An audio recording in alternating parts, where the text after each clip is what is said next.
Alright, so I see I am live and about to go record for Audacity, and I'm also recording now for Audacity and live on the In the Hot Seat Podcast official YouTube channel, and recording for the audio version. And what's going on, everyone? And welcome to another episode of the In the Hot Seat Podcast. And on today's episode for the brand new year for 2022, I will be actually reviewing WWE Day 1, which happened last night, very first WWE pay-per-view of the entire year. I hope you enjoyed your Christmas, your Thanksgiving, and your New Year's as a whole. And it seemed to have gone by very quickly. I know I enjoyed it. And not only WWE Day 1 was yesterday and last night, but now I'm able to go to WWE Fayetteville, the very first house show of the year. So that should be something interesting to see on how things will transpire. A lot basically went down for WWE Day 1 in a short amount of time too, might I add. So let's get right down into it, especially on the kickoff show, which was only one match where we had Cesaro and Ricochet taking on Rich Holland and Sheamus.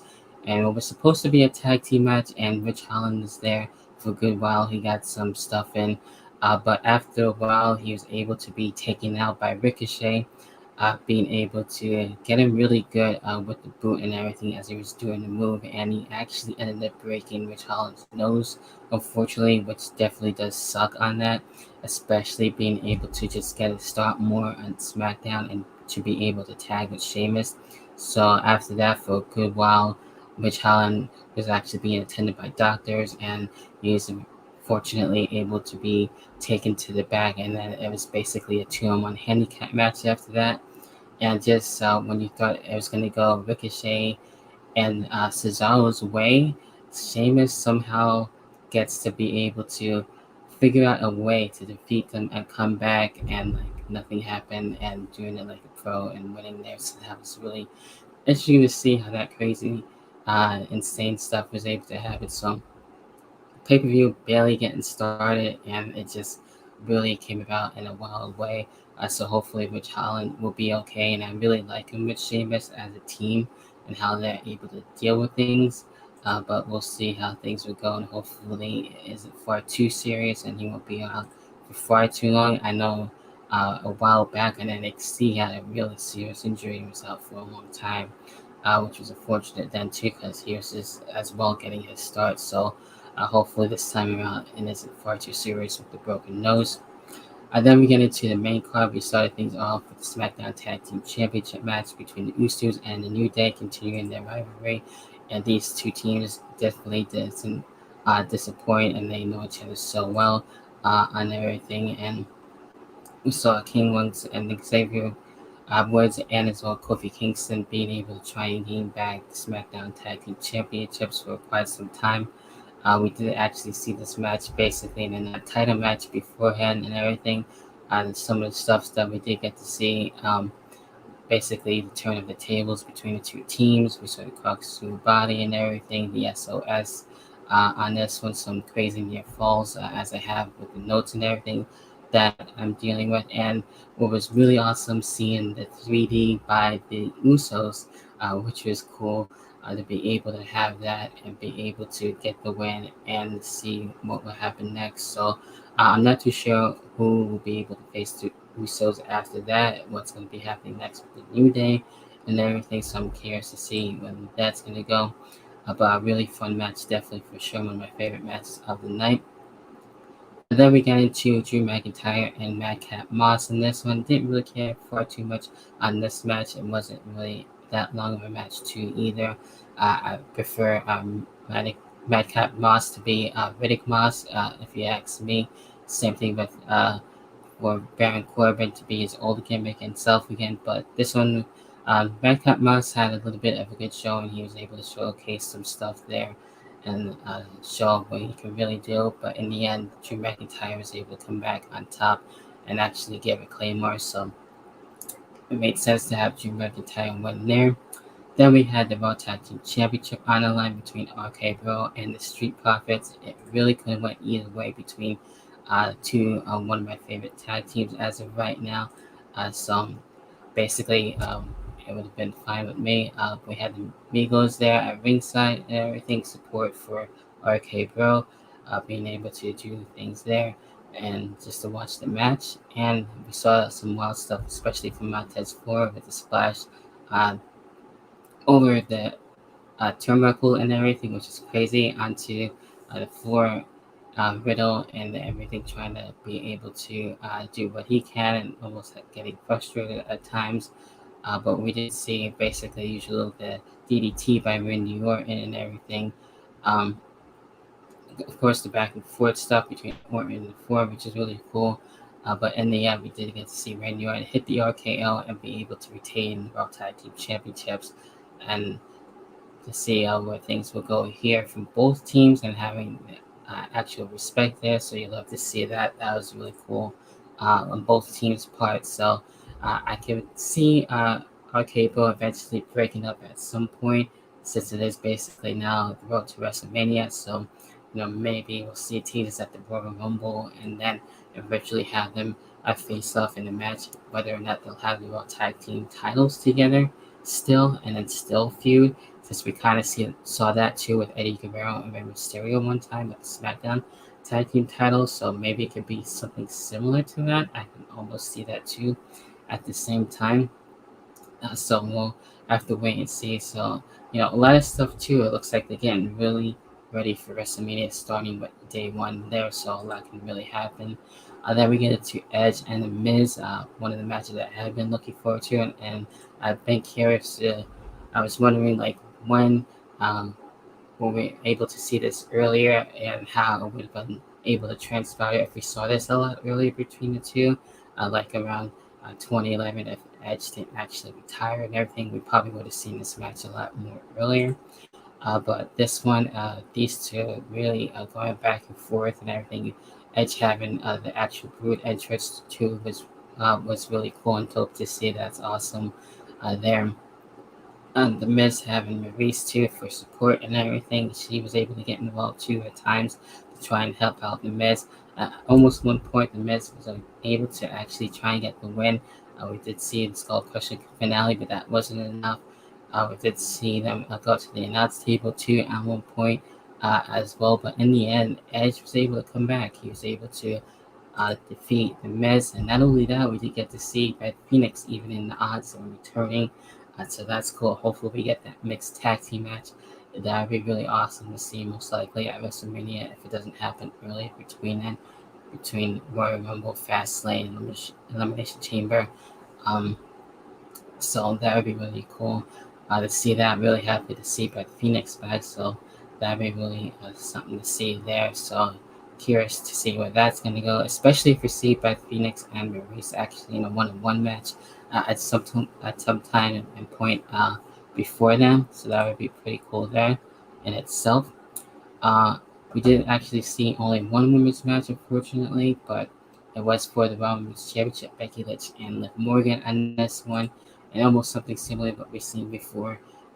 Being able to have Liv Morgan be more serious and wanting to, outsmart Becky Lynch, but also Becky Lynch coming back and wanted to, outsmart Liv Morgan basically with the roll ups and everything.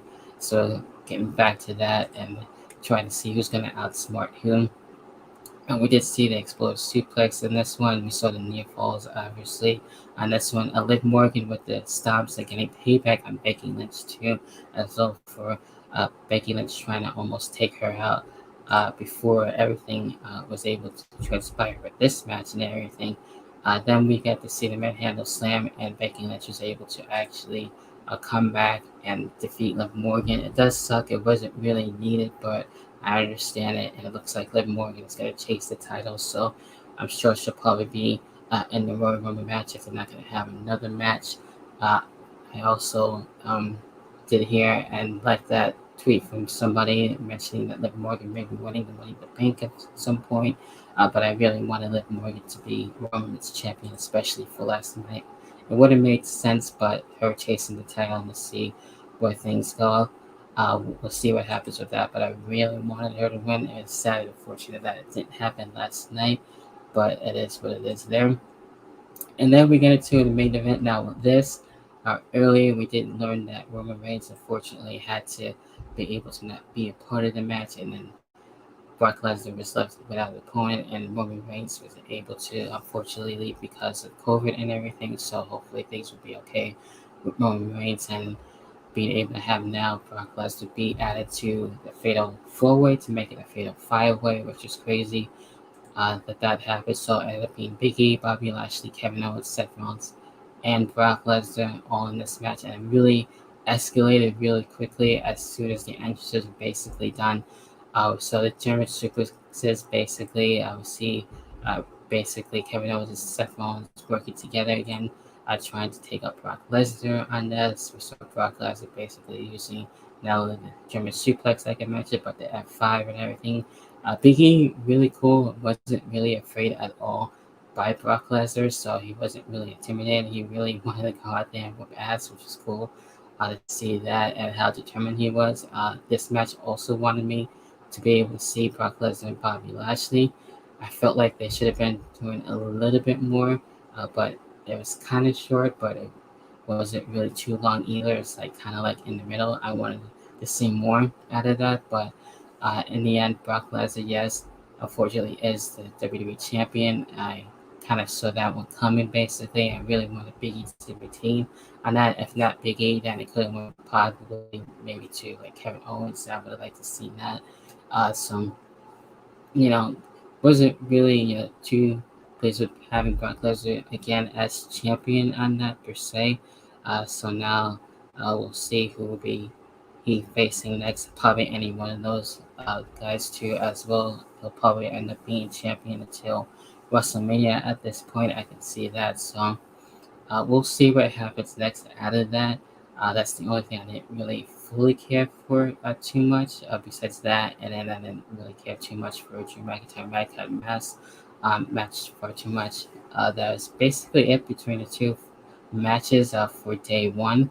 But we'll see what happens now that we get into, of course, with Royal Rumble coming at the end of the month, and then the rest of the build for WrestleMania. So a lot basically happening in a short amount of time, and it sucks that COVID had to get in the way and then we win one match and then ended up changing another match out of that. So again, hopefully Roman Reigns will be okay with COVID gets better and everything. We'll see him back again soon. So we'll probably still get to see Roman Reigns and Brock Lesnar at some point. Probably both champion versus champion type of match. Who knows where that's going to go after that once Roman Reigns is okay. So again, pretty crazy stuff. So I wouldn't say it was a great pay-per-view. I'd say it was good overall. That's just my thoughts on how I felt about WWE Day 1. What are your thoughts? You can definitely leave your comments down below for the YouTube channel. We could talk about it on Twitter or on the Instagram page as well. That would be really cool about that. Or on the Facebook group page for the In the Hot Seat podcast. So anywhere on the social medias as well to continue the discussion as well. So that about does it for me.